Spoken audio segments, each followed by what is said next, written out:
I've always wanted to tell a story for you guys, and in the story, I'm actually telling a story, and I think this is a video blog. I'm actually going to attempt to do this for the first time.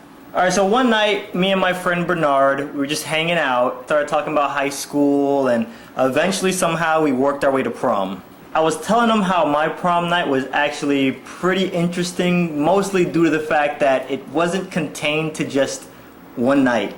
You know, Bernard's like, what do you mean it wasn't just contained to one night? So then naturally, I had to start the story from the beginning now. And I'll start you guys from the beginning too, okay? Let's go back to the middle school days. Now, my middle school, my parents sent me to this private Baptist school where they didn't have prom. You know, the teachers would always tell us, we know what you kids do on prom night, so we're never, ever gonna have a prom at this school.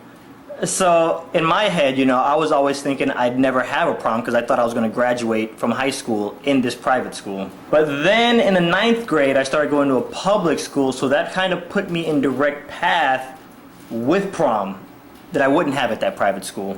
Alright, so fast forward 3 years to the magical night.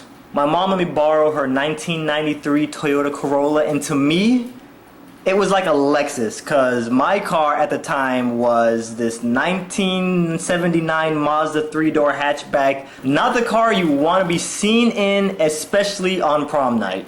Alright, so my prom date at the time was actually this girl that I've been crushing on for a while, and you know, she's the kind of girl that's always had a boyfriend, and she didn't really seem to like me like that anyways, but 2 weeks before prom, her and her boyfriend broke up. So I don't remember if I asked her to be my date or if she asked me, but she ended up being my date. And let me tell you, I have never seen this girl looking this good. So as we're driving to prom, a little voice in the back of my head is wondering, I know she just broke up with her man, but I wonder if we're gonna do that thing that kids do on prom night. You know, it's just a little voice in the back of my head. Our prom was held at a ballroom at one of those fancy Disney hotels by Pleasure Island. So me and my date get there, and I meet up with my friend Will. Some of you guys might remember him from the Sarasota videos. Yeah, we were high school buddies. That's where we met. So I met up with Will and his date, and we all grab a table and we all just start talking. So after being there for about 15 minutes, my date turns to me and she's like, do you want to dance? And I'm like, you know, not right now. Let's see. The thing that she didn't know is how good I could actually dance. Like, everybody knew I could break dance at the time, but I had never done any other kind of dancing in public. So I knew how good I could dance, you know, because I was dancing around my house every day while I play the music on the radio, but, you know, nobody else really knew. And then suddenly, the DJ put on the next song, and I hear...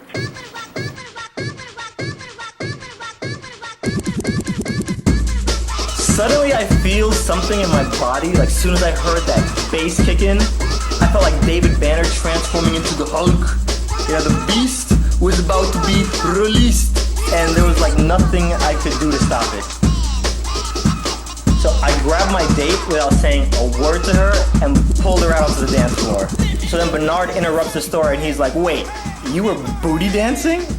And I told him, I'm like, yeah, bro, I wasn't always the goody-goody that you know today. The younger version of me had a little sprinkle of wildness in him. I mean, I was all over my date, and judging by the huge grin she had on her face, she seemed like she was loving every single second of it. You know, I kind of felt like she had always wanted to do this with me, but never really had the chance to.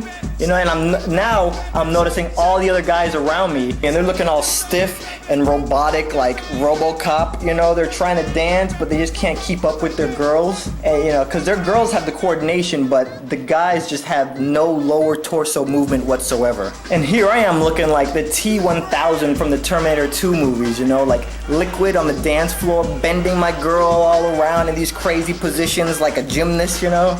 And Bernard is cracking up at this point. So the booty music plays for about 15 minutes, and then the DJ went right into the breakdancing music. And I look up, and through all the darkness, I meet eyes with Willie. And suddenly, I just see him give me this devilish smile. And then a circle forms around him, and he just hits the floor. So then I turn to my date, and I'm just like, yo, I'll be right back, okay?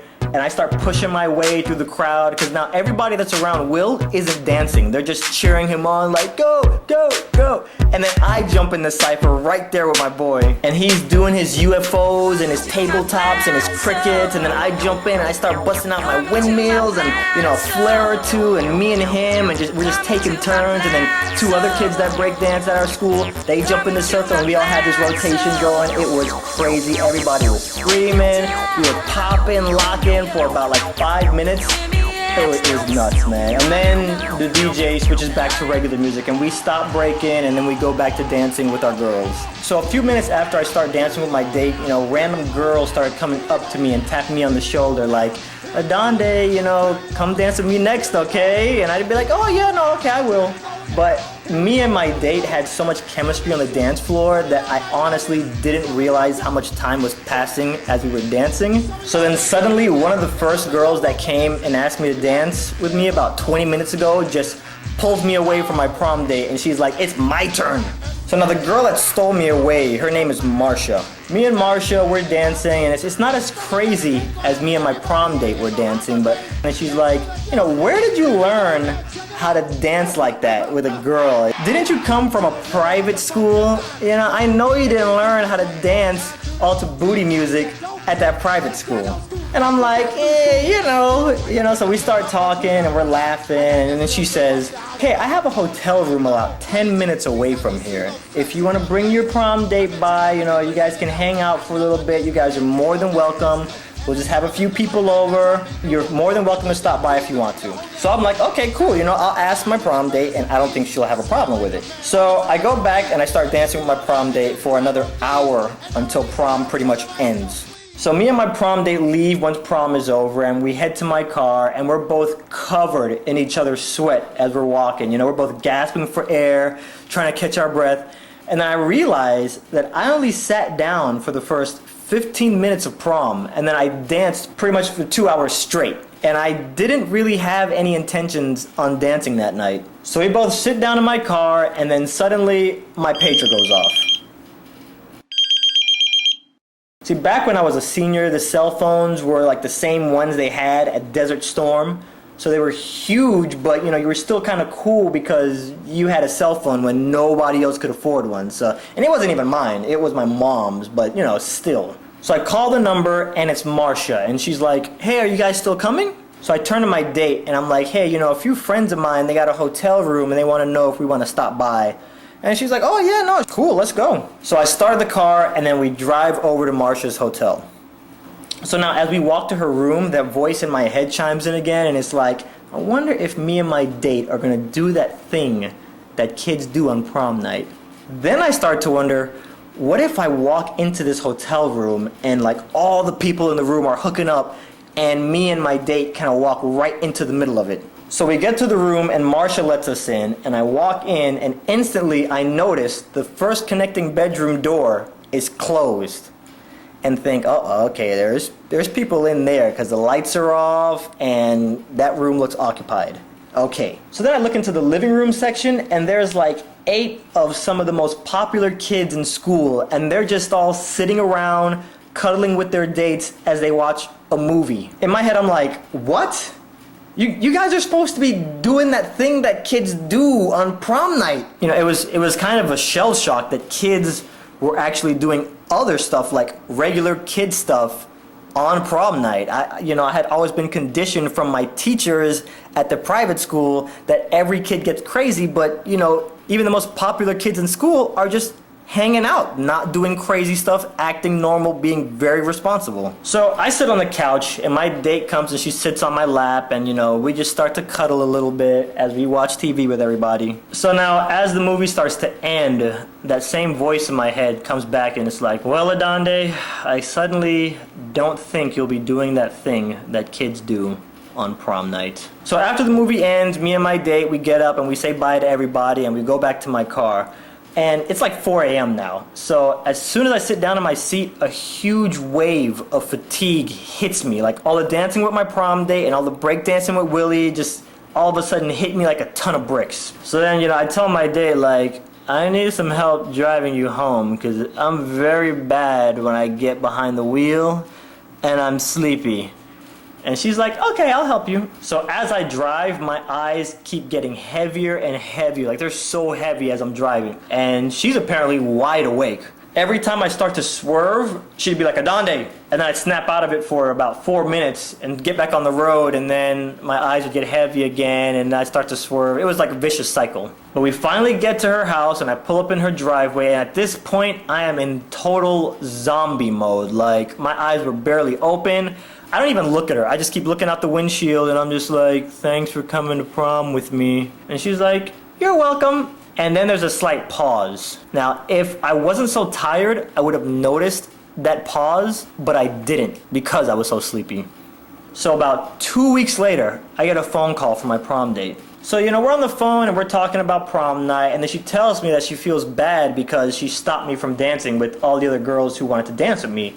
I'm like, oh no, trust me, I had so much fun dancing with you that night that I didn't even realize how much time was passing. And then she says, Adonde, I was very mad at you though after you dropped me at my house. And I'm like, why were you mad at me? She says, you were so tired, I couldn't even get a goodnight kiss out of you. And I'm like, gasp! You wanted to kiss me? She was like, yeah, I wanted to kiss you, but you were so sleepy, I couldn't, and you didn't even look at me when we pulled up in my driveway. I'm like, what did she just say? Then she was like, I actually wanted to do a lot more with you than just kiss, but if you were too tired to even give me a kiss, I knew we couldn't even take it there. After she said that, I had to pick my jaw up off the floor with both my hands. I could not believe my ears. No girl has ever told me flat out like that. Ever. And this girl wasn't even my girlfriend, so after I gather my thoughts, I start talking again and kind of work into the conversation like, well, prom was really just a school dance. If you ever wanted to kiss me or even maybe more, we could do that at any time. So, I tried to insert a little bit of humor and I was like, I work on Monday, Wednesdays, and Fridays, so Tuesdays and Thursdays I have off and I have the whole house to myself. And she's like, oh, really? And I'm like, yeah. So I try to continue the joke even more, so then it seems less awkward when she rejects me. So I'm like, yeah, you could come over. And, I just got a brand new camcorder and we could do whatever you want to do and we could videotape the whole thing. And then she's like, that actually sounds like fun. What time should I come over on Tuesday?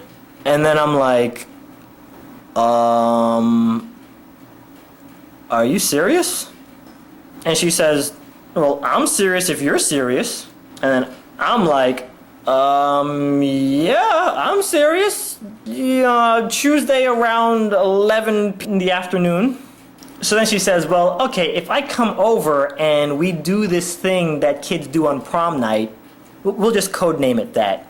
If we do this thing that kids do on prom night and we videotape it, can I get a copy of it?